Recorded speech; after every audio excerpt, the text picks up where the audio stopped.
Vamos vivenciar esse momento cheios de fé e esperança.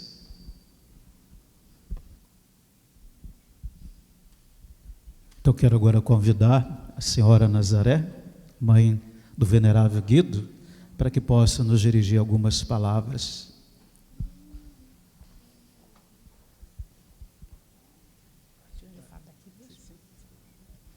Boa noite a todos. É uma grande alegria estar aqui com vocês, né?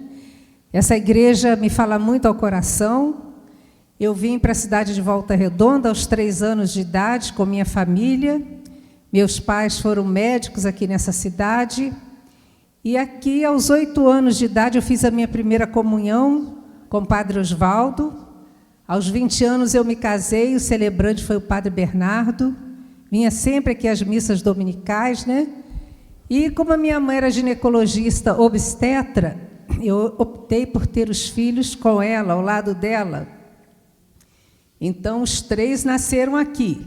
E a esse respeito existe uma disputa, porque uns dizem, o Guido vai ser santo de Volta Redonda. Outros dizem, não, ele é santo do Rio. Falei, tá igual Santo Antônio de Pádua ou de Lisboa, né?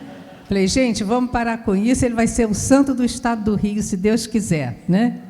Então, o Guido aqui nasceu no dia 22 de maio de 74, e desde sempre ele foi uma criança com muita saúde, graças a Deus, como os meus outros 2 filhos e irmãos dele, né?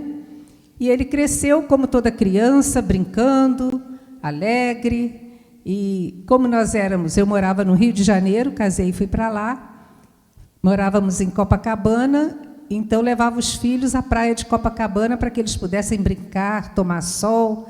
E aí o Guido e os irmãos se afeiçoaram às coisas do mar, né?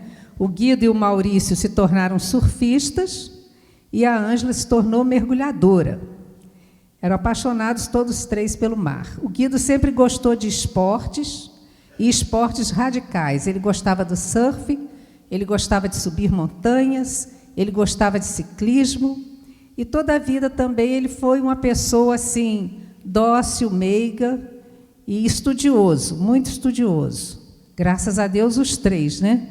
Foram estudiosos. E como nós somos uma família católica, e sempre vamos à missa, estamos sempre rezando em casa, tínhamos sempre a visita de sacerdotes, amigos na nossa casa, o Guido cresceu nesse ambiente católico.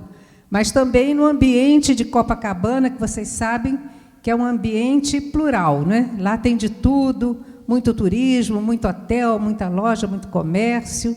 E o Guido foi crescendo nesse meio, mas sempre com esse apoio da fé, com esse apoio da religião, que os 3 lá em casa sempre foram dóceis a seguir, né? Eu também, pela graça de Deus, fui convidada para ser catequista na Igreja Nossa Senhora de Copacabana, onde eu conheci o Dom Paulo como Padre Paulo, né? Fui lá catequista, fui ministro da Eucaristia e trabalhei na comunidade Bom Pastor, da Renovação Carismática, e daí o Guido e os outros filhos terem recebido a influência da Renovação Carismática, né? Que eles frequentavam o grupo jovem, e assim o Guido foi crescendo entre o mundo de Copacabana e entre a vida de fé, a vida da igreja. E eu me preocupava com os filhos, pensando assim, eu dou uma orientação cristã para eles, mas eu não sei como são os amigos. Então, um dia eu pedi a Deus, Senhor, me ajuda. O que eu faço para conhecer melhor os amigos deles? E então Deus falou no meu coração, faça um cenáculo na sua casa. Nós seguimos o movimento sacerdotal mariano, do Padre Gobi, né? Então, eu comecei um cenáculo uma vez por mês, os amigos dos 3 vieram, mas mais os amigos do Guido, que tinham uma capacidade de persuasão muito grande. E esses meninos todos, esses jovens, eles perseveram até hoje na vida da igreja. Foram depois para a comunidade Bom Pastor. O Guido também gostava muito da comunidade Canção Nova, essa música que vocês cantaram agora, O Mar é Deus e o Barco Sou Eu, ele cantarolava muito. Ele gostava muito daquela música, Os Santos ou Nada, né? E desde pequeno eu sempre notei nele assim, alguns traços da personalidade. Ele era uma pessoa muito comunicativa, gostava de conversar com todos, quem ele conhecesse, quem ele não conhecesse, queria saber, queria sempre ajudar. bem pequeno, ele dizia: eu vou ser salva-vidas, mamãe. Ia muito à praia, né? Eu vou ser salva-vidas. Eu falei: por quê? Para ajudar quem está se afogando. Depois, quando a avó paterna teve um câncer de intestino, ele tinha uns 14 anos, 15, ele falou: mamãe, eu vou ser médico. Eu falei: vai ser médico por quê? Para ajudar as pessoas que sofrem, que estão doentes. Eu falei: muito bem. A família toda já é de médico, os avós, pai, tio, todo mundo, né, na área de família. Eu falei: você já tem a medicina no DNA. E o Guido também, ele era assim, muito consciente daquilo que ele queria ou não queria, né? Ele sempre, se ele queria uma coisa, ele queria, se não queria, também não queria, e não tinha quem convencesse ele a querer, né? Como quando a gente quis levá-lo para o colégio de São Bento, ele estudava no Sacré-Cœur de Marie, ele e o Maurício. O Maurício aceitou prontamente, o Guido falou: eu não quero. Por que você não quer? Porque eu gosto do meu colégio, não quero. Eu não quero, por mais que a gente fizesse e levasse ele para conhecer o colégio, né, que é maravilhoso. Depois de ter conversado com o reitor do colégio, ele falou para o reitor: eu não quero vir para o São Bento. Então o reitor perguntou: ele está bem no Sacré-Cœur? Eu falei: está. A senhora deixa ele lá. O dia que ele quiser vir para o São Bento, ele virá. E nós aceitaremos com muito gosto. E ele só foi depois de médico para fazer filosofia e teologia. Eu falei: agora você foi, né? Agora vai. Então, assim, ele era uma pessoa de personalidade muito firme. Não gritava, não fazia barulho, mas eu quero sim, eu não quero não, e pronto. Eram características que eu observava no Guido, né? E o amor às pessoas. Além da comunicação, ele gostava de ajudar as pessoas, desde pequeno, né? Aos empregados lá em casa, a porteiro, ele sempre estava procurando um jeito de ajudar as pessoas. E o Guido, além da espiritualidade da renovação carismática católica, ele teve também os exercícios espirituais de Santo Inácio que ele fez, onde ele aprendeu a fazer a contemplação, a oração contemplativa, que a gente participa, não é? Do Evangelho. Por exemplo, está lendo o Evangelho, você entra naquele Evangelho, visualiza, conversa, e lendo o Evangelho do jovem rico, o Guido contemplou e viu que Jesus falou com ele: vai, vende tudo que tem e dá aos pobres. Ele falou: Jesus, eu não tenho nada no meu nome. Tudo está no nome do meu pai, da minha mãe, como é que eu vou vender? E ficou quieto para esperar, né, o que Deus ia dizer a ele. Ele viu o diploma dele com o nome dele. Ele sentiu no coração que Jesus estava pedindo para ele doar a medicina. Nessa época ele já era médico, né? Era staff do professor Clementino Fraga Filho. Ele estava numa carreira de medicina muito brilhante, era disputado por 3 professores, o Clementino Fraga, o professor Milton Arantes Reis e o professor Castelo Branco. E ele, então, viu passar uma irmãzinha de Madre Teresa de Calcutá. Ele disse: irmã, vocês estão precisando de um médico? Ela disse: meu filho, é tudo que a gente precisa. Ele falou: olha, eu trabalho aqui, mas quando terminar meu trabalho, eu vou sair com vocês, vou para as ruas ajudar vocês a socorrerem os pobres. Aí ele começou a fazer isso. Acabava o trabalho dele, ele ia ao encontro das irmãs e eles iam pelas ruas atendendo aqueles pobres caídos, medicando. O que era preciso levar para o hospital, ele às vezes levava para a Santa Casa da Misericórdia. Às vezes ele buscava um outro hospital, mas nem sempre os hospitais aceitam os irmãos de rua porque não têm documento, porque estão embriagados ou estão drogados, né? E ele sentiu no coração dele o desejo de montar uma pequena enfermaria na casa das irmãs missionárias lá na Lapa. Se vocês forem lá, tem lá o consultório dele, com a foto dele, onde ele atendia, né? Então, nessa época, ele estava com um grupo de oração Fogo do Espírito Santo, na Nossa Senhora da Paz. Ele convocou os jovens da Paz, porque ele seguia muito também as ordens de São Bento, né? Aquela, como é que a gente fala? As regras de São Bento. Tem aquela hora e labora. Quando um jovem se aproximava dele, era para rezar e trabalhar. Ele logo arranjava uma função para o jovem fazer. Então, rebanhou aquela juventude de Ipanema para conseguir montar uma enfermaria na casa das irmãs. E assim eles fizeram e recolhiam os pacientes que não podiam ficar na rua, os doentes, né? E foram fazendo muito trabalho. Mas o Guido estudava, praticava esportes, era médico, namorava. Cá para nós eu achava ele um bocado bonito, né? Então era muita menina assim, Mas ele arranjou uma noiva, e a noiva era dentista, eu gostava muito dela, muito católica também, ela e o pai. Eles montaram um consultório na casa das irmãs missionárias, com a campanha Dê um sorriso ao irmão de rua. Eu dizia assim, Patrícia e Guido nasceram um para o outro, né? Mas deixa estar, né? Como disse o Dom Paulo, Deus tem seus planos, né? E o Guido, assim, trabalhando junto ao doente, principalmente ao doente pobre, ele foi se sentindo cada vez mais tocado, né? Primeiro, ele sentiu um toque da graça quando veio o Santo Padre João Paulo II ao Rio para o Congresso Internacional das Famílias. O Guido fazia parte do coral de 1000 vozes, que cantou para o Papa, e ele sentiu que o Papa olhou assim nos olhos dele, ele sentiu chamado naquele olhar do Papa. Mas falou, não, isso não é comigo não, eu estou fazendo medicina, eu namoro, eu vou me casar, não vou ser padre.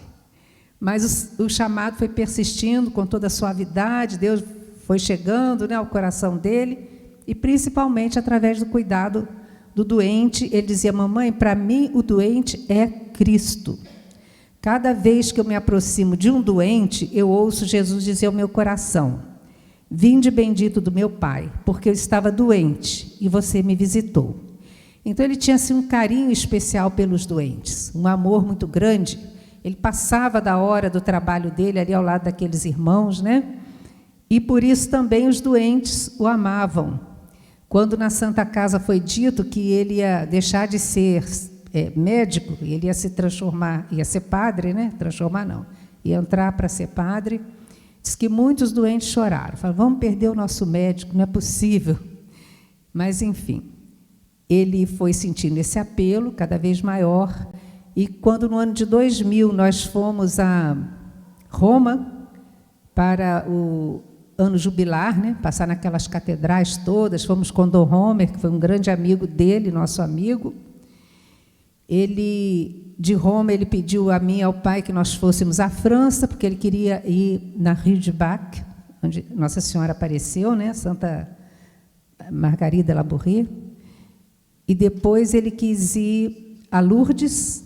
Nós íamos passar 3 dias em Lourdes, ele pediu para passar uma semana. De Lourdes, nós fomos a Portugal e a Fátima. Quando regressou de Fátima, ele chamou a meu pai e falou, olha, eu quero dizer a vocês o seguinte, que eu vou ser sacerdote.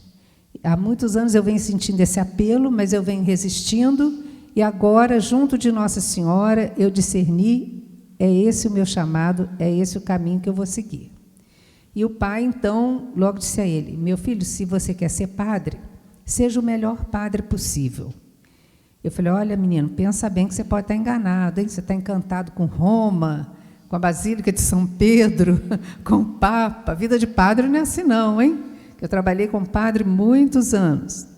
Tem muita dureza, muita coisa, mas ele tinha sempre uma resposta pronta para me dar, né, daquilo que ele queria, e eu acabei me convencendo que essa realmente era a vocação dele, que não havia engano nenhum, e parei de questionar e comecei então a ajudá-lo na vocação, providenciando tudo para que ele fosse feliz e seguisse em frente, não é?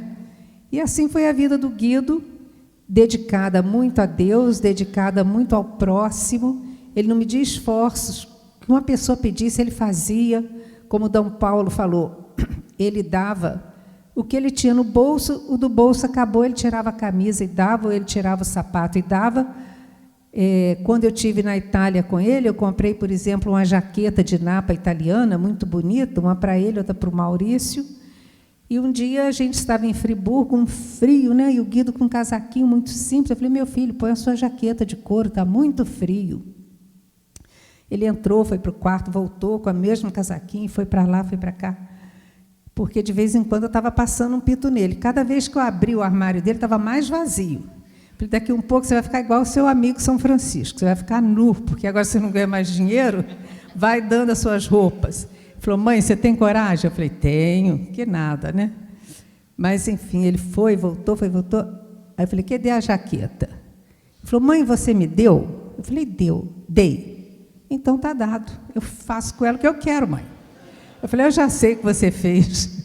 Ele falou, mãe, olha bem, foi consultar lá nas irmãs um pobrezinho que estava com febre, mãe. E ele estava tiritando de frio, com uma camisinha fina e eu toda enjaquetada. Tirei a minha jaqueta de couro e dei para ele. Ele saiu tão feliz e eu mais ainda.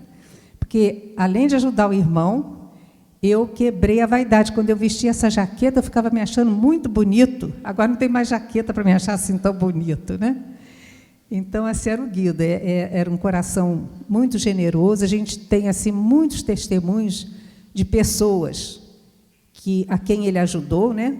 A ocasião da missa de corpo presente dele, tinham 2.000 pessoas na Igreja Nossa Senhora de Copacabana, e celebraram 3 bispos, Dom Arani, que tinha acabado de chegar ao Rio, Dom Wilson Janck e Dom Antônio Augusto, que foi professor dele. E 72 padres celebrando.